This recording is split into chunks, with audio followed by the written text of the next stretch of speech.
But first, we go straight to Anfield, where Liverpool were handed another heavy 4-1 defeat at the hands of PSV last night. It's now their worst run for over 70 years, piling the pressure on head coach Arne Slot. Vinny O'Connor is there for us now. Vinny, good afternoon. Yet another embarrassing defeat for Arne Slot's side. Do you think his job is at risk before this weekend's game at West Ham?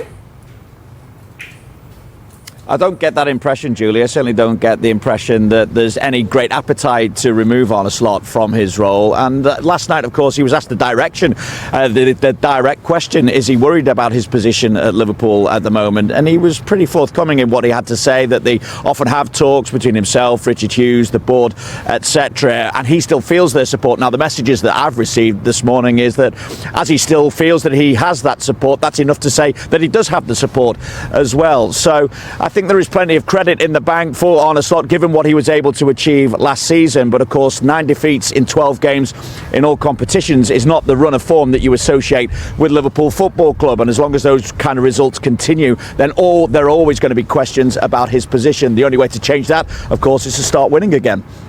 Yeah, absolutely, Vinny. The question is, does the blame lie purely with Slot?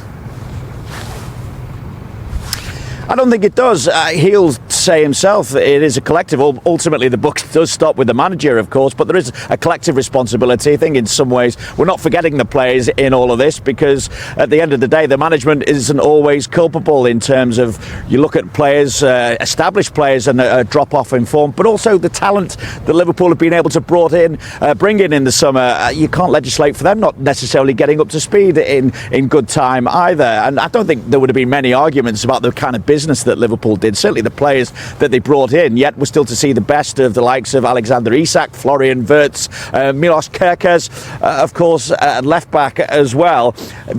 I'd add to that Jeremy Frimpong. He hasn't obviously been helped by the fact he's had a couple of hamstring injuries either. There's been further disruption to the squad, of course, with injuries to the likes of Conor Bradley, Joe Gomez. Alexis McAllister has had those niggles as well. He's not been fully match fit at times this season. There was the season-ending injury for Giovanni Leone as well, which hasn't helped things at the back.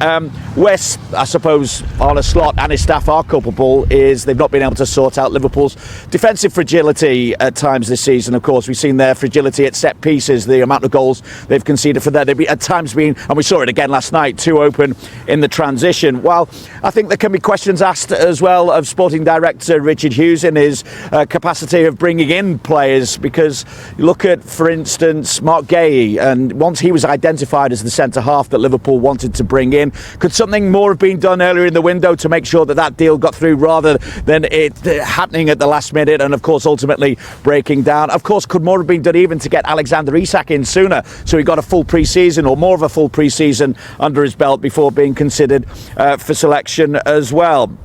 I think, though, the mitigation in terms of the transfer dealings was there was a slight adjustment needed because of the devastating news about Diogo Jota. And on top of that, of course, it's hard to quantify exactly the emotional toll it's taken on this group of Liverpool players and how that's impacted results as well. But what Slot did say, and I kind of alluded to it earlier last night, in terms of the relationship between himself, Richard Hughes and the board, it seems relatively strong as well because of the conversations that they still have. While questions are going to be asked, though, when he was asked that direct question, this was his response about his relationship and how things are panning out between himself and the hierarchy here.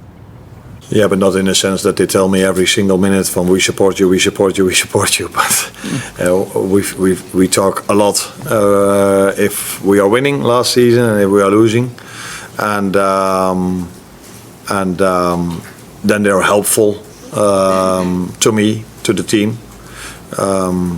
So yeah, we do have those conversations, but they don't call me every single minute of the day to tell me that they still trust me. But we do have the normal conversations, and in those conversations I feel the trust, but haven't spoken to them after this game yet. So let's see.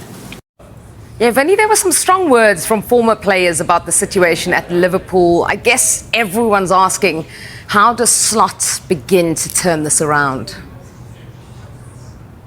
Yeah, it's probably not for me to tell Arne Slot exactly what to do either, but those comments coming from Steven Gerrard and Jamie Carragher last night, I'll paraphrase what Steven Gerrard had to say. Said the club is not in crisis, but it's getting closer. The substitution of Konate was huge. That sends a message. And Jamie Carragher said, Arne Slot, I think you said it earlier, Julie, as well, that Arne Slot's job not yet untenable, but Virgil van Dijk needs help and Mo Salah's legs have gone. Kind of alluding to what I said a little bit earlier in terms of the management not being able to legislate for the drop-off in established players' form either. Look, I think what Arne Slot is looking for at the moment, and it goes back to that performance against Real Madrid in the Champions League, the intensity, because we saw it waver last night. I thought Liverpool started poorly after they conceded the penalty. They got back to more of the Liverpool that we saw against Real Madrid, and going towards half-time, I think after the equaliser as well, I could only see one team winning it.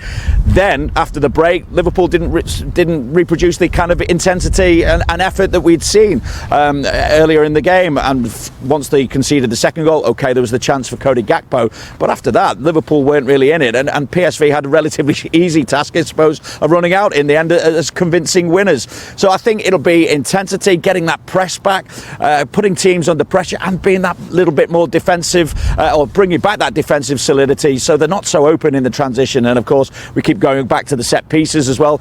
Again, last night they conceded, the first goal they conceded was effectively from a set piece, and conceding the penalty from the second corner of the game. So he needs to inject confidence. He needs to inject, as I say, that intensity once again. How he goes about that, Arne Slot will know better than me.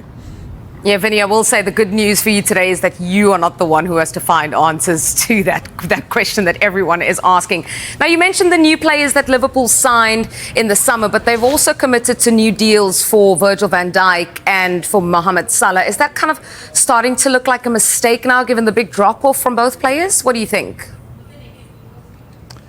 I don't think it'd be seen as a mistake. Look, I think both Virgil van Dijk and Mo Salah still have plenty to offer the football club. But what is surprising, I think, is the drop-off in form. Certainly, when you look at the numbers for Mo Salah this season compared to last season, we can show you on the graphic now just exactly how it compares. Because at this stage, last campaign, Mo Salah had scored 12 goals by now, and currently he's scored just 5 in all competitions. Last season, he had 10 assists at this point as well. So that's 22 goal contributions at this stage. This season, he doesn't even make double figures for goal contributions. It's 3 assists, making it just 8 goal contributions in total. His number of shots is down markedly so far, although chances created is slightly up as well. And defensively, of course, Liverpool have kept just 4 clean sheets all season. And I mentioned the penalty, Virgil van Dijk giving it away last night. And we talk about intensity. Maybe that was an indication of it. I wouldn't criticise Virgil van Dijk ever for lacking intensity, but it just seemed a strange incident, that, because I think Arne Slot agreed with me that there didn't seem enough contact on Virgil van Dijk in the penalty area for him to put his arm up the way he did. Again, there were mistakes for the third goal. Konate, you would say, was culpable for the third goal. Prior to that, of course, there was, you could argue that Mo Salah could have done more when it came to the second goal. Arguably, Kirkes could have done more defensively as well. Those errors may be pointing to a lack of intensity. But what does Arne Slot put them down to? I think it's always about the team, and I think we are all, we can all do better. Individuals, the 3 you were talking maybe about, but I think this goes for everyone, including myself. So I don't think this is the time to emphasize on individual errors. It's more the time to talk about the team instead of the individual errors, because individual errors are made in football. In fairness to Slot and Liverpool, a drop-off from the Premier League champions isn't that uncommon, is it? It's not. It did happen last season. Manchester City had a 12-game sequence that was a little bit worse, actually, when you look at the numbers there. Yeah, there were 9 defeats in that run, 2 draws and just 1 win. Of course, Liverpool, at the moment, their current last 12 games, it's 9 defeats and 3 wins in that time. Of course, City's drop-off did come after 4 consecutive Premier League titles. Liverpool has come after just 1 Premier League title, of course, as well. But maybe it highlights the difficulties a side has when established players are getting to the latter stages of their career. And there's a balance to be struck between introducing new talent coming in and those and the established old guard as well, and gelling it all together. Of course, Liverpool now have a run of games where they've got West Ham away on on Super Sunday, of course. Then it's Sunderland at home in midweek. Leeds away after that. Inter Milan away in the Champions League. That'll be a tough one before Brighton at home and Spurs away just before Christmas. What is clear, despite all the problems that Liverpool have, is that the only way to get things together once again and get the atmosphere changed here once again is to start winning games once more. Thanks very much, Vinny.